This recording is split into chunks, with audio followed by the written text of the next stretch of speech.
Jemaat Tuhan yang terkasih, kita akan bersama-sama belajar menghayati ibadah Sabtu Sunyi dengan metode doa kontemplasi Ignatian. Sebelum melaksanakan doa kontemplasi Ignatian, perlu kita pahami dulu bagaimana metode ini kita lakukan.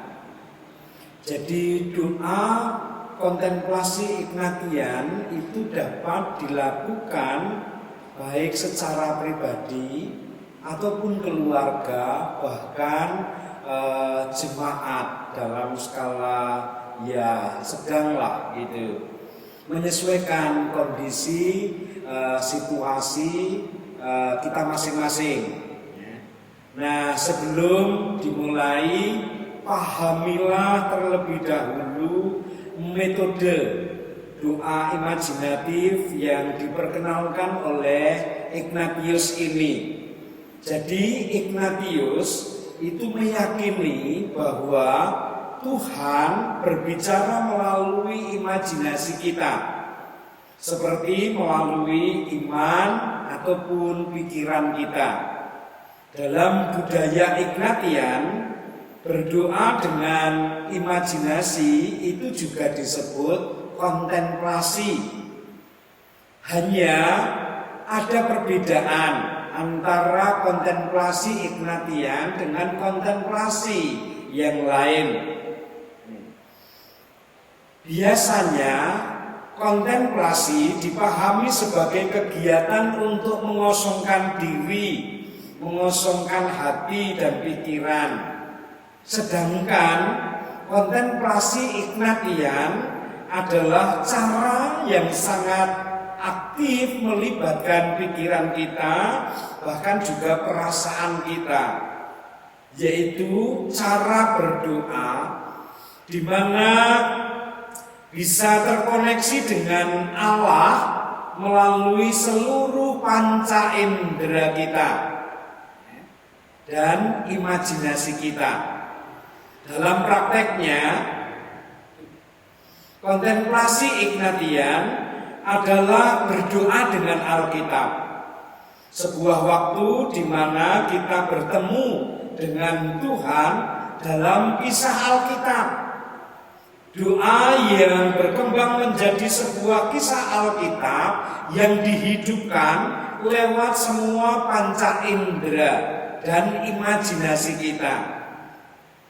Kita merenungkan kisah narasi dalam Alkitab dengan cara mengimajinasikan dan divisualisasikan di hadapan kita seperti kita nonton film. Oleh karena itu, kita perlu memperhatikan detailnya, seperti desahan, bunyi, bau, rasa, perasaan, dan situasi tertentu yang terjadi di sana. Terjunkan diri saudara dalam cerita itu. Tempatkan diri saudara pada peristiwa yang terjadi. Saudara dapat berpartisipasi dalam kisah tersebut dan dapat melanjutkan kisahnya dalam hati, pikiran, imajinasi, roh, dan tubuh kita. Jadi tidak sekedar mengingat setiap skennya atau hanya kembali di masa lalu di mana peristiwa itu terjadi, tetapi melalui tindakan kontemplasi ini kita mengundang Roh Kudus untuk hadir dalam misteri Yesus itu. Biarkan Roh Kudus memimpinmu, jangan sampai memaksakan untuk apapun terjadi. Biarlah setiap proses mengalir di sekitarmu dan mengalir di dalam hidupmu. Gunakan imajinasi saudara untuk menggali secara mendalam ke dalam cerita di mana Allah bisa berbicara dengan saudara secara personal.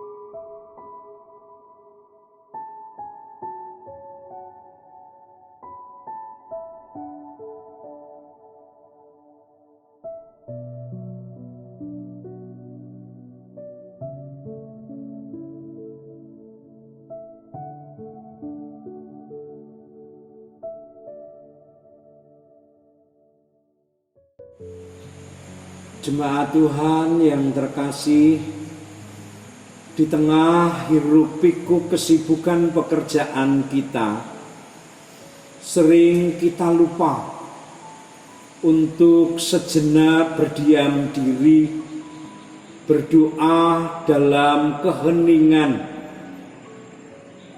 Ditambah segala rutinitas pelayanan yang semakin hari semakin tawar saja, kita menjadi kehilangan makna sesungguhnya dan cenderung terjebak pada sebuah perayaan-perayaan belaka.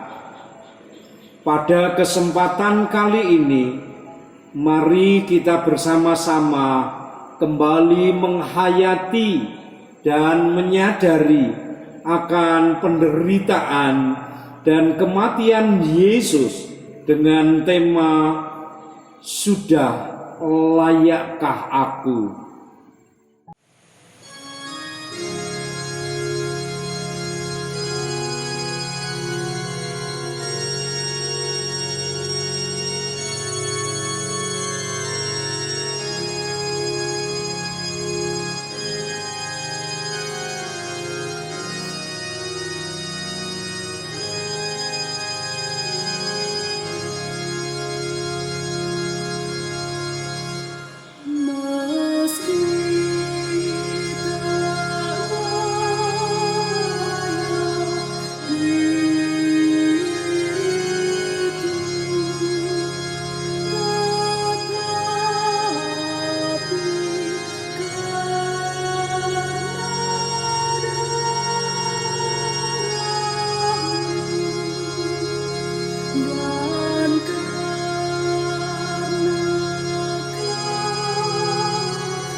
Injil Matius 27 ayat 57 sampai 66. Menjelang malam, datanglah seorang kaya, orang Arimatea, yang bernama Yusuf, dan yang telah menjadi murid Yesus juga. Ia pergi menghadap Pilatus dan meminta mayat Yesus. Pilatus memerintahkan untuk menyerahkannya kepadanya.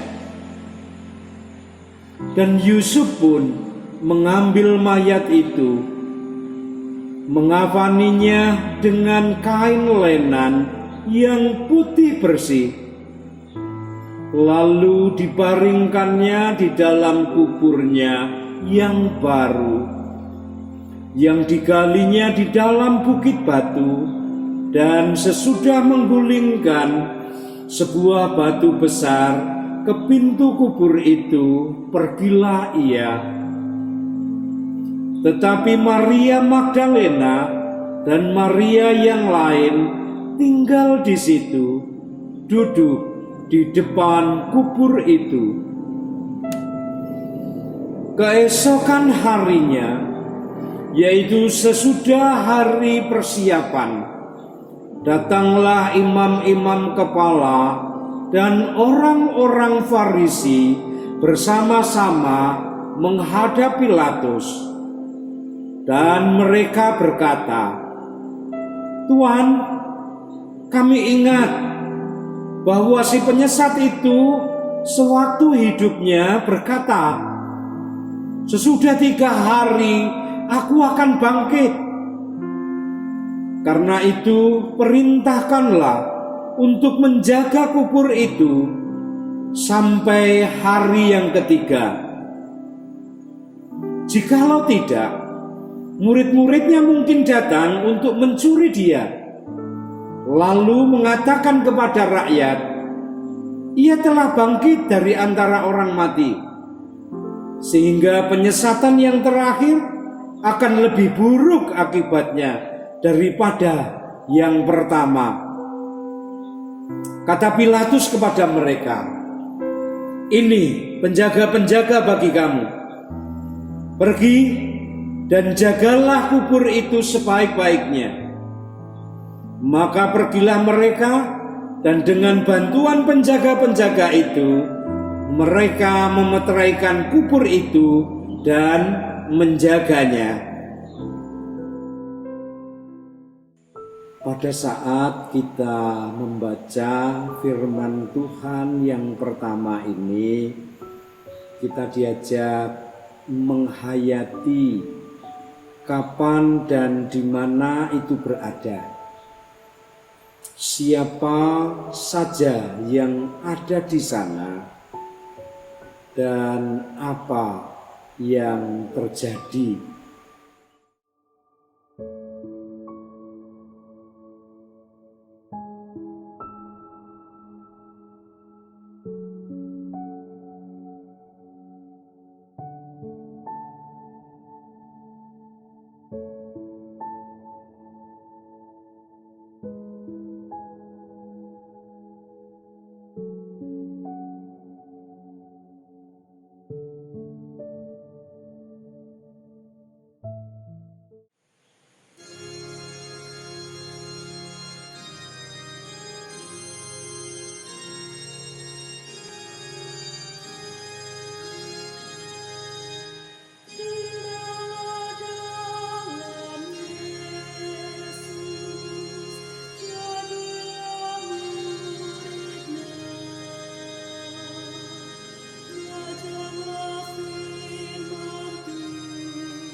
Injil Matius 27 ayat 57 sampai 66. Menjelang malam datanglah seorang kaya orang Arimatea yang bernama Yusuf dan yang telah menjadi murid Yesus juga. Ia pergi menghadap Pilatus dan meminta mayat Yesus. Pilatus memerintahkan untuk menyerahkannya kepadanya.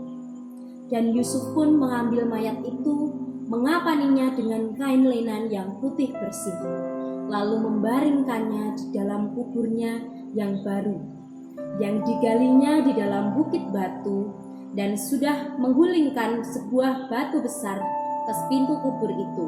Pergilah ia. Tetapi Maria Magdalena dan Maria yang lain tinggallah di situ, duduk di depan kubur itu. Keesokan harinya, yaitu sesudah hari persiapan, datanglah imam-imam kepada orang-orang Farisi bersama-sama menghadap Pilatus, dan mereka berkata, "Tuan, kami ingat bahwa si penyesat itu sewaktu hidupnya berkata, 'Sesudah 3 hari aku akan bangkit.' Karena itu, perintahkanlah untuk menjaga kubur itu sampai hari yang ketiga. Jikalau tidak, murid-muridnya mungkin datang untuk mencuri dia, lalu mengatakan kepada rakyat, 'Ia telah bangkit dari antara orang mati,' sehingga penyesatan yang terakhir akan lebih buruk akibatnya daripada yang pertama." Kata Pilatus kepada mereka, "Ini penjaga-penjaga bagimu. Pergi dan jagalah kubur itu sebaik-baiknya." Maka pergilah mereka, dan dengan bantuan penjaga-penjaga itu, mereka memeterai kubur itu dan menjaganya. Jemaat Tuhan yang terkasih, pada saat ini kita diajak untuk menghayati firman Tuhan dari Injil Matius 27 ayat 57 sampai 66.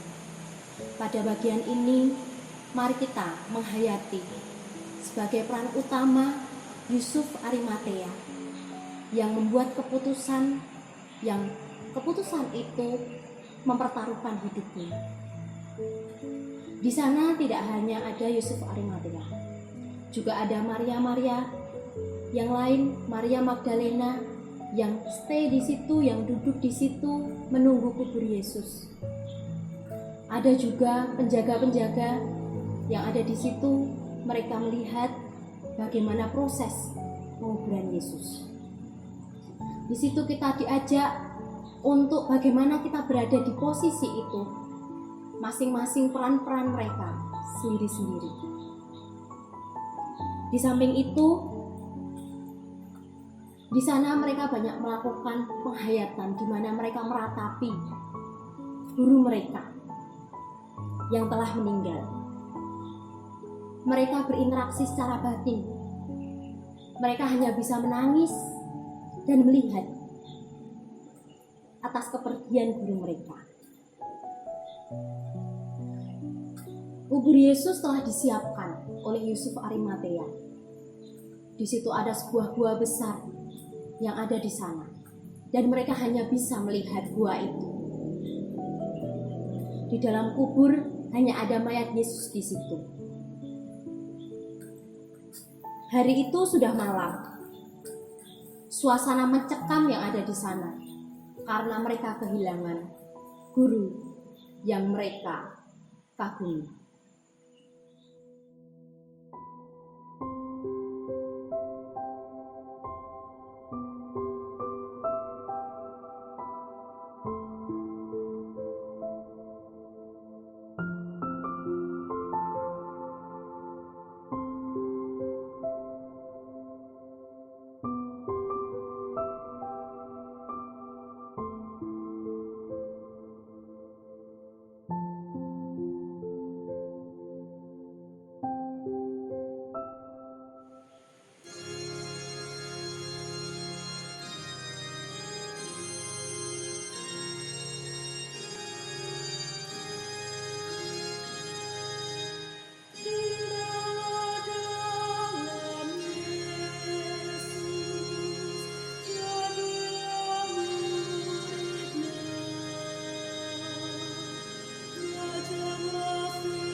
Saudaraku, di malam hari ini kita akan merasakan peristiwa pemakaman Yesus dari Matius 27 ayat 57 sampai 66. Menjelang malam datanglah seorang kaya, orang Arimatea, yang bernama Yusuf dan yang telah menjadi murid Yesus juga.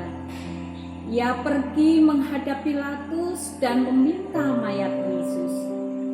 Pilatus memerintahkan untuk menyerahkannya kepadanya.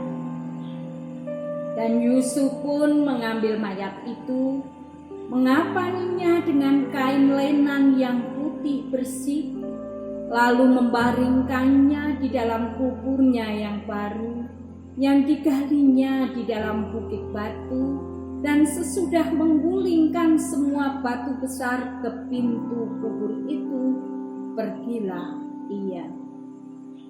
Tetapi Maria Magdalena dan Maria yang lain tinggal di situ, duduk di depan kubur itu.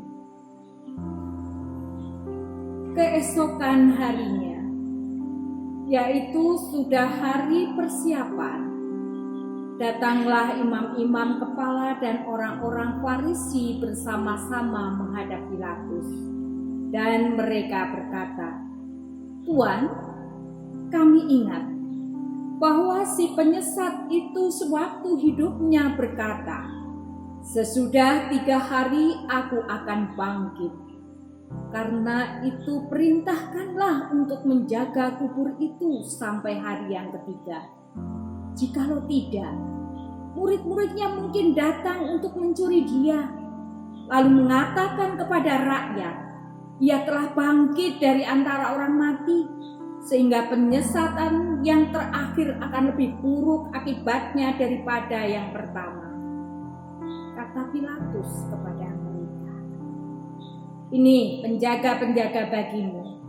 Pergi dan jagalah kubur itu sebaik-baiknya." Maka pergilah mereka dan dengan bantuan penjaga-penjaga itu, mereka memeterai kubur itu dan menjaganya.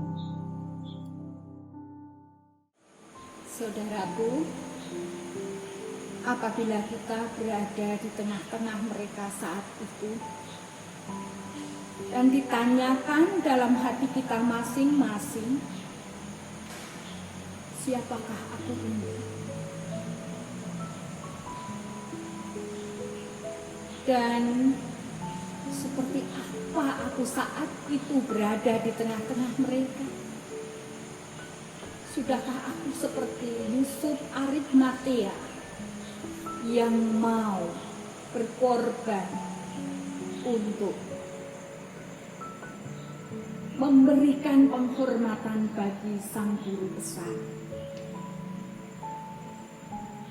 Ataukah kita seperti para murid Yesus yang ketakutan pada saat itu, hanya diam melihat keadaan itu?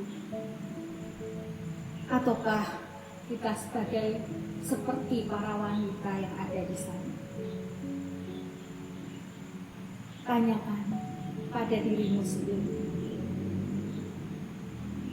Lalu apa yang akan kita lakukan saat itu? Pikirkanlah dan rasakanlah situasi yang mencekam itu. Kau dengarkah suara orang-orang yang ada di sekitarmu, tangisan-tangisan para wanita? Bau harum menyengat di lokasi itu. Karena minyak dan rempah-rempah yang ditaburkan. Ini semua diberikan sebagai tanda hormat kepada Guru Sang Agung. Dengarkan tangisan para wanita itu. Jadikan teladan buat kita untuk ke depan kita melanjutkan perjuangan hidup menjadi Yusuf Arimatea dan para murid, para wanita yang ada di sekitar Yesus tidak hanya melihat, tetapi memberikan hidupnya untuk Yesus. Itulah Yusuf Arimatea.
Jemaat Tuhan yang terkasih dan Tuhan Yesus Kristus, marilah kita membacakan bacaan Alkitab dari Injil Matius 27 ayat 57 sampai 66. Menjelang malam datanglah seorang kaya, orang Arimatea, yang bernama Yusuf dan yang telah menjadi murid Yesus juga.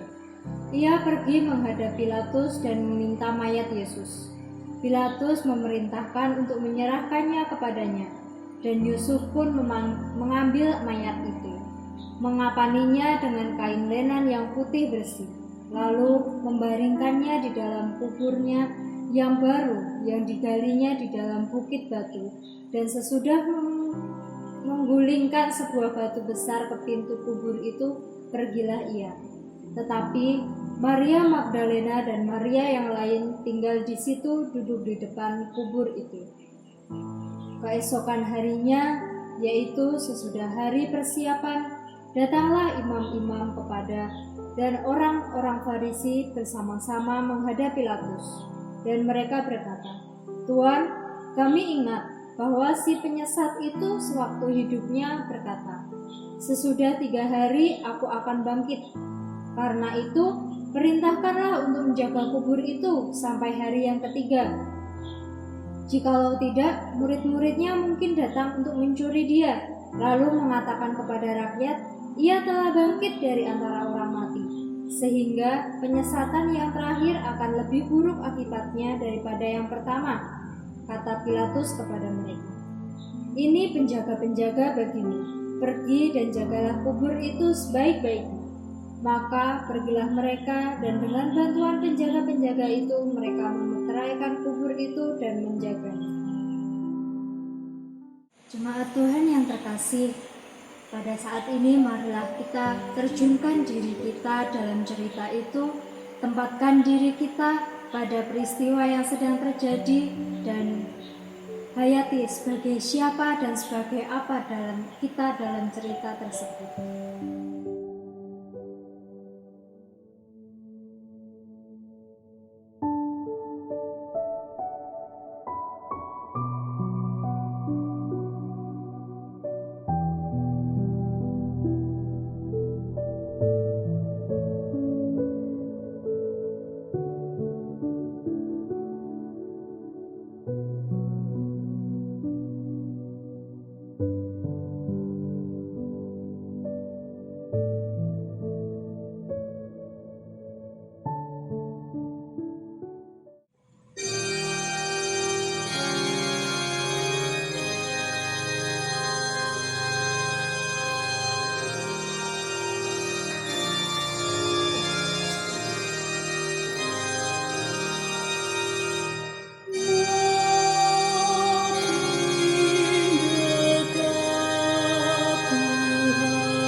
Saudara-saudara, mari kita akhiri doa kontemplasi dengan bersama-sama kita memuji nama Tuhan dari Kidung Jemaat 356, bait yang pertama mengiringi rasa syukur kita melalui persembahan.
Mari kita bersama-sama mengakhiri semuanya dengan doa syafaat, persembahan, dan penutup.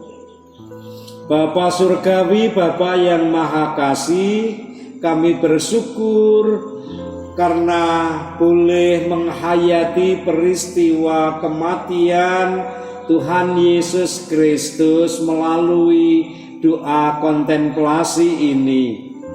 Mampukan kami untuk merasakan misteri kematian Tuhan Yesus dalam kehidupan kami, sehingga kami boleh mengalami perjumpaan dengan Engkau.